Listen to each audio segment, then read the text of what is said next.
The short period of time I've been here on earth, I've discovered that some of us have a hard time asking for help. I've concluded that a lot of times we allow our pride or our ego to get in the way of that. Yeah. I remember some years ago, I bought a truck, and when I bought the truck, I drove it for a little while. The transmission went out. I took it to a friend of mine's house, and his dad was there, and I told him I needed to remove the transmission and take it and have it rebuilt, put it back in, and then his shop would be free. If that was okay, he said yes. So after I took the transmission out and I had it rebuilt, I took it back and got ready to put the transmission back in. I was almost complete. I just needed to get to one of the bolts that was at the top that bolted from the transmission to the block. All right. And either I wasn't doing it right or I just didn't know what I was doing. I couldn't get the bolt to go back in. His dad was standing there, and he looks down at me and he says, "Chris, are you okay?" I said, "Yes." He said, "You sure you got it?" And I said, "Yes." I said that to say this: my help was standing right there, but I didn't ask for it. A lot of times in life we find ourselves in a situation to where we need help, and help is right there available, but we won't open our mouth and ask for it. Wow. When you look at this 121 number of the Psalms, the writer here lets us know just where to look for help. Yeah. The context of this passage of Scripture deals with God's protection. All right. This psalm is unknown. We don't know who the writer of it is. Some suggest that it was Hezekiah, and some just suggest other prophets may have wrote this. Regardless of who wrote it, he's letting us know that help is available. He was pilgriming to Jerusalem. And on the way to Jerusalem, no matter if you go from the north, the south, the east, or the west, it's a hilly country. That's right. And so, as he's pilgriming to this place of worship, he says, "I will lift my eyes unto the hills, from which cometh my help." Now before I get too far ahead of myself, let me pause and throw this in parenthetically and let you know that just because he was looking to the hills, his help was not placed in the hills. Right. He says, first of all, my point number one is to let you know which direction to look. That's good. He says, "I will lift up my eyes." And see, too many times when we need help, we're not, instead of looking vertical, we're looking horizontal. That's right. Sideways. You right. And whenever you look horizontal, things start to block your view. I hear some of you thinking already, what things can block my view when I'm looking horizontal? People, your honey, your boo can block your view. Your habits can block your view. The things that God has blessed you with can block your view. But when you look vertical, you're looking up in the direction where your help lies. That's right. Too many times we look for help in places instead of the person. Amen. Watch it, man. Let me show you what I'm talking about. Let somebody in your family get sick. Right. Some of us will run to the church house. That's the right place, but not the right person. That's right. All right. It's good. You need to come to church. You ought to come to church. But don't think that your help is just here at the church, at the building. Your help lies in a person. Talk, man. It's amazing to me how one group of people, you can take 5 families and place them in one house. Sure right. They'll work together. And in 5 years, each family will have their own house. That's one group. That's one group. But then you can take another group and you can place 5 of them Watch it, boy. in one house. And in 5 minutes, they'll tell the whole house. Wow, God. You did something, man. I don't know what group you in. This psalmist lets us know Listen, church, listen. that our help lies in the Lord. He says, it looks as if when he says this, I will lift my eyes unto the hills from which cometh my help. It looks like he's making a statement. But actually, he's asking a question. And then he answers it in verse 2. Yeah. He says, my help comes from the Lord, which made heaven and earth. So since we are here on earth, and this is where our dwelling place for now, Yeah. what is it that you're faced with that God can't help you with? If he's the creator of the earth,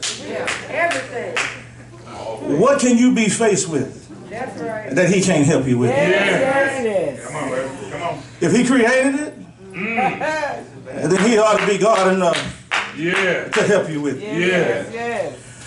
A lot of times we face things in life and we look for help in all the wrong places. Some of us may look for help at the bottom of an alcohol bottle. Been there. Some choose to look for our help in nightclubs. Been there. Some may even choose to look for our help at the end of a cigarette. Yeah. Some of us takes it a little further, and it's not tobacco that's in the end of that.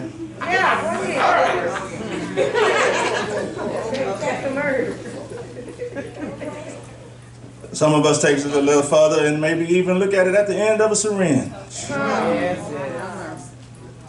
But the psalmist here lets us know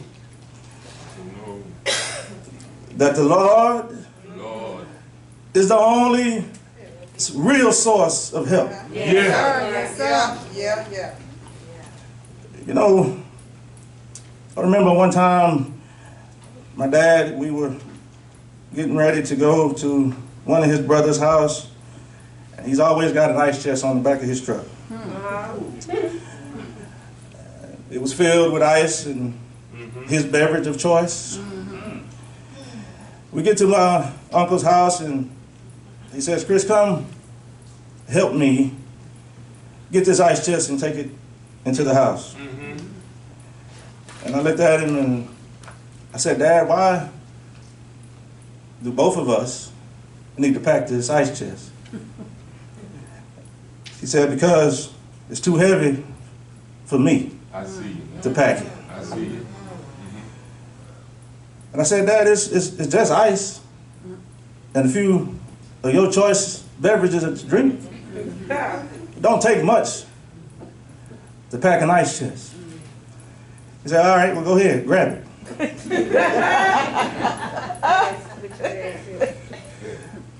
So with my intelligent self, I grabbed the ice chest by both handles. I slide it to the end of the tailgate. When I get it to the end of the tailgate, I try to pick it up and just take off walking with it. Well, as it comes off the back of the tailgate, it automatically goes straight to the ground. My dad is standing there looking at me. He say, that's why I told you help me Help me. get it. Yeah. Still, my pride wouldn't allow me to accept the fact that I couldn't do it by myself. Yeah. So I try to pick it up again and I make 2 steps with it and fall over it. My dad is standing there shaking his head saying, boy, you just don't learn, do you? I said, no. He said, get on one end and I'm going to get on the other and we'll take this thing in the house. I ain't got all day to stand out here messing with you. That's right. I said, I got it. Don't worry about it. Go on in the house. He said, all right, go ahead. I grab it again. I make another step. Yes, sir. And I trip again. Now I'm saying all this to let you know that my help is standing right there. Yeah. He done told me I couldn't do it 3 times. And yet I'm still trying to wrestle with this ice chest. I see. Now I know I'm not the only one in here this morning that at some point in life that you've had help standing right next to you, but yet your pride wouldn't let you ask for it. Yeah. Finally, my dad grabs the ice chest and we go inside and he says, son, let me tell you something. There once was a time I could have got that ice chest off the back of that truck by myself. But I'm older now. Yeah. I realize that there's things that I used to do that I can't do anymore. That's right. You're young right now, but there's going to become a day in your life if you keep saying good morning. You're not going to be able to do it either. Yeah. The psalmist here, he says that he looks to the hills from which cometh his help. As he's pilgriming to this place of Jerusalem, the hills was his security blanket. That's right. He realized once he gets into the hills that his protection is there. All right. But let me throw this in parenthetically and let you know that just God was there in Jerusalem because his tabernacle was there. That's right. But God is not just with us on the journey. Right. I mean, he's not just there in the destination of where you're going. Yeah. But he's with us, he's present on the journey. On the journey. That's right. That's right. Many times the reason why we get ourselves in some predicaments is because God is standing right there, but we are too stubborn to ask. We think that we can do it on our own. But we can't, there's some things that we cannot do on our own. That's right. You remember when Moses and the children of Israel That's right. were at the Red Sea? Yeah. Now for 400 years, the children of Israel cried out, That's right. saying, Lord, send us a deliverer. And then he sends them Moses, and they gets to the Red Sea. And because the Red Sea is in front of them, and Pharaoh's behind them, and mountains on both sides. That's right. What we gonna do? They look to Moses and say, now what? Yeah. Didn't we tell you to leave us alone? That we were doing all right in Egypt? Right. And isn't that just like some of us? We cry out and ask for God for certain things. Yeah. And then he gives it to us. Yeah. And because we're faced with our Red Sea, Yeah. we start complaining, Yeah. grumbling, and moaning. Yes. But I like how Moses responds to that. Yeah. He didn't get mad like some of us do and throw an attitude and start cussing folk out. He simply says, stand still Yeah. and see the salvation of the Lord. Not only did the children of Israel need help, but I remember 3 Hebrew boys that was in a fiery furnace. You know that mean Pharaoh. He said, Nebuchadnezzar, the king. He said that at the sound of the music, that every man is to bow to him. And if you don't bow, then you're going to be placed in a fiery furnace. But these 3 Hebrew boys said to Nebuchadnezzar, it makes no difference. Whether you put us in the furnace or not, we're not going to bow. The God whom I serve Yes, sir. is able. He's able. they realized where their help came from. You remember the woman with the issue of blood.